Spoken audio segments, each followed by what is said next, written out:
नमस्कार, आप सुन रहे हैं रेडियो जिंदगी 90.8 FM देहरादून का अपना रेडियो स्टेशन। नवनीत स्वागत करता है प्रोग्राम किताबें बोलती हैं। और जी हाँ, आज जो शख्सियत हमारे साथ इस प्रोग्राम में मौजूद हैं, जाने माने राइटर आप हैं, आप एक फाइनेंस प्रोफेशनल भी हैं और आपको ट्रैवलिंग का बहुत शौक है, आपको नए लोगों से मिलना बहुत पसंद है और उसके बीच आपने बहुत शानदार उपन्यास लिखा, किताबें लिखी। गौरव बाजपेयी जी इस वक्त हमारे साथ जुड़े हुए हैं किताबें बोलती हैं प्रोग्राम में। गौरव जी, स्वागत है आपका रेडियो जिंदगी के इस खास प्रोग्राम में। धन्यवाद। तो गौरव जी, जैसा कि हमने अपने श्रोताओं को बताया कि आप एक फाइनेंस प्रोफेशनल हैं, आपको ट्रैवलिंग करना इतना पसंद है, नए लोगों से मिलना पसंद है, अचानक से एक नई किताब लिखने का दिमाग में, जहन में आइडिया कैसे आता है? ये बात आपने सच कही। मुझे घूमना बहुत पसंद है और मेरे काम ने भी इसको बहुत बढ़ावा दिया। अधिकतर भारत और बहुत कुछ देश के बाहर भी मैं घूमा। लोगों से मिलना, उनकी कहानियां सुनना, नए नए स्वाद चखना। मेरा मानना है असल में घूमना आपकी नजर ही नहीं, आपका नजरिया भी बदल देता है जी। मुझे लगा ये सारे अनुभव जो मेरे पास हैं वो लोगों से भी बांटने चाहिए। और तब एक डायरी लिखने से इस किताब लिखने तक का सफर तय हुआ जी। कि कहानियां और वो जो कि भविष्य में भी आएंगी वो मेरे अनुभव का हिस्सा ही होंगी। क्या बात है। तो निश्चित तौर पे उन कहानियों का भी हमें इंतजार रहेगा। और जैसा आपने कहा कि आपको घूमना बहुत पसंद है, नए लोगों से मिलना पसंद है, तो ये जो नए लोग जब आपसे मिलते हैं तो किस तरीके से आप उनको अपने कैरेक्टर में ढालने की कोशिश करते हैं? ये जो भी कहानियां मैंने लिखी हैं या जो हम सुनते हैं, मुझे लगता है इनके किरदार और इनका परिवेश, इनके शहर, ये सब कुछ जाने पहचाने हैं। ये या तो आपने सुनी होंगी या आप बीती होंगी बहुत सी कहानियां। तो इन कहानियों को बनाना ये शायद बनी बनाई मिलती, बट इन लोगों को इन कहानियों के अंदर डालना, हाँ, उनके हाव भाव, उनके विचार, उनके बोलने का तरीका, वो चीजें मुझे बहुत आकर्षित करती हैं जब भी मैं जगह जगह जाता हूँ। और मैं कोशिश करता हूँ कि उनको कैप्चर करके अपनी कहानियों में दिखा सकूं। गौरव जी, आपकी राइटिंग की तरफ आते हैं। जो आपने कहानी लिखी है, जो किताब लिखी है, फोक टेल्स ऑफ फौजपुर, उसके बारे में कुछ बताएं। ये काल्पनिक शहर पर आधारित ये किताब है। जी, ये एक काल्पनिक शहर है। और इस किताब का जो जन्म हुआ वो जब मैंने कहानी लिखना स्टार्ट किया, तो एक दिन मैं एक कैफे में गया और मुझे एहसास हुआ कि यहाँ पर भी कई कहानियां हैं और इसी तरीके से एक शहर में कई कहानियां हैं जो उसके अलग अलग जो जगह हैं या जिनको हम लैंडमार्क्स बोलते हैं, जैसे कि रेलवे स्टेशन, एयरपोर्ट और पुलिस स्टेशन, कैफे, वहां पर कहानियां बनती हैं। हम उनको या तो महसूस करते हैं या हमारे साथ कभी पहले हुई हैं या हमने कभी सुनी है। तो इस किताब में मैंने कोशिश करी है कि और मेरे कहानियों के टाइटल्स जो हैं वो भी इन्हीं लैंडमार्क्स के ऊपर हैं और मैंने कोशिश करी है कि इन लैंडमार्क्स को उन कहानियों का एक हिस्सा बनाऊं। लोग जो इन जगहों पर जाते हैं उनकी कैसे उनके साथ क्या क्या हुआ, क्या क्या बीतता है, क्या वो याद करते हैं, क्या वो महसूस करते हैं, वो चीज मैंने इन कहानियों में दिखाने की कोशिश करी है।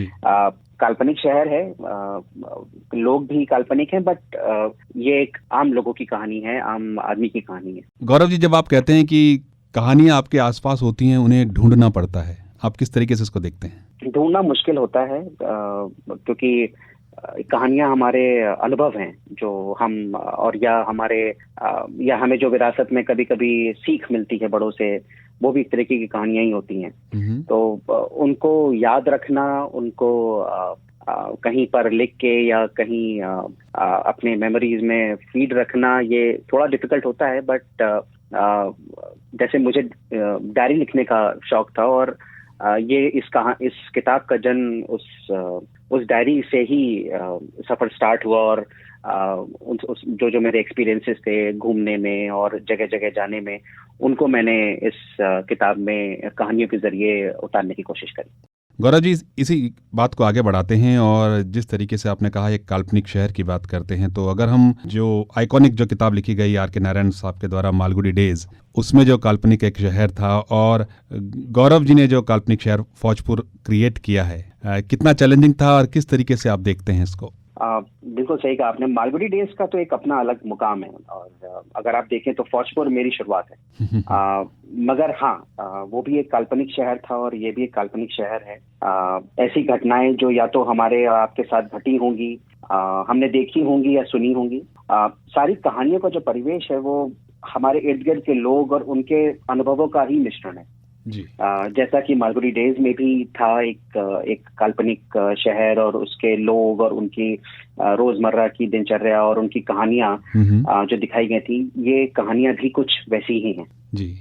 ऑब्जर्वेशन की बात करते हैं, जिस तरीके से आपकी राइटिंग स्टाइल की हम बात करते हैं कि जहां पर आप काल्पनिक शहर, काल्पनिक कैरेक्टर्स को बुनते हैं।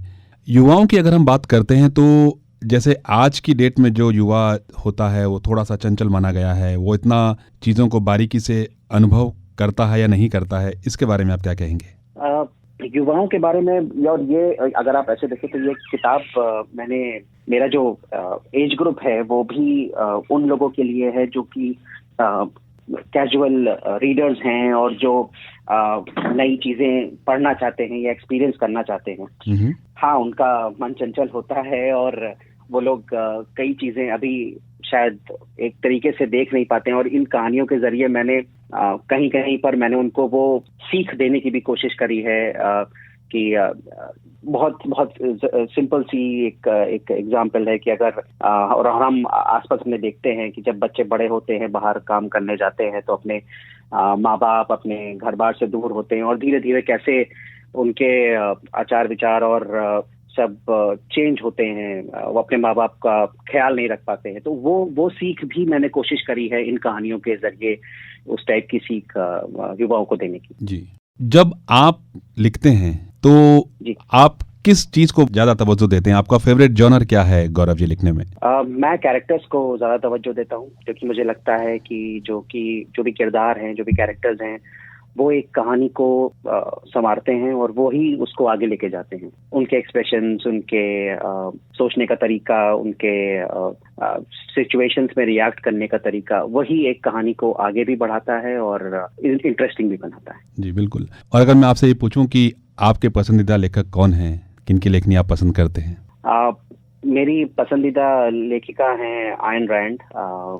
मैंने उनकी सारी कहानियां और एक अनपब्लिश्ड वर्क भी पढ़ा है जी। इनफैक्ट उनका फाउंटेन हेड मेरा सबसे पसंदीदा उपन्यास है। क्या बात है। मैंने करीब 5 या 6 बार उसको, और जब भी मुझे लगता है कि मैं अपनी बुक शेल्फ देखता हूँ और कभी मन करता है कुछ उठाने का, तो सीधे मैं फाउंटेन हेड उठाता हूँ। तो वो मेरा काफी पसंदीदा उपन्यास है। और हमारे श्रोताओं से क्या कहना चाहेंगे आप? पिछले साल हमारे लिए काफी चुनौतीपूर्ण था और आगे आने वाला वक्त भी थोड़ा हमें संभल के ही गुजारना है। तो मैं तो यही कहूँगा, खुश रहें, स्वस्थ रहें और पूरी सावधानी बरतें, और अपने खाली समय में फोक टेल्स ऑफ वॉशपुर जरूर पढ़ें। ये आपको दिलचस्प कहानियां सुनने, सुनाने और आसपास ढूंढने के लिए भी प्रेरित करेगा। तो श्रोताओं, आज किताबें बोलती हैं में हमारे साथ मौजूद रहे बहुत ही प्रसिद्ध जो कहानी संग्रह है, जो फोक टेल्स ऑफ वॉशपुर, उसके लेखक गौरव वाजपेयी जी। और आप गुड़गांव से हमारे साथ जुड़े और आपने बहुत ही जिस तरीके से अपनी किताब के बारे में बताया, और नई स्टाइल ऑफ राइटिंग, एक नया शहर, एक काल्पनिक पात्र, और फिर किस तरीके से वो रिलेट करते हैं आपकी ज़िंदगी से, किस तरीके से वो रिलेट करते हैं, वो बहुत ही सुंदर लेखन आपने अपनी किताब में किया है। गौरव जी, रेडियो ज़िंदगी के साथ जुड़ने के लिए, किताबें बोलती है में शामिल होने के लिए आपका बहुत बहुत धन्यवाद। Thank you. धन्यवाद।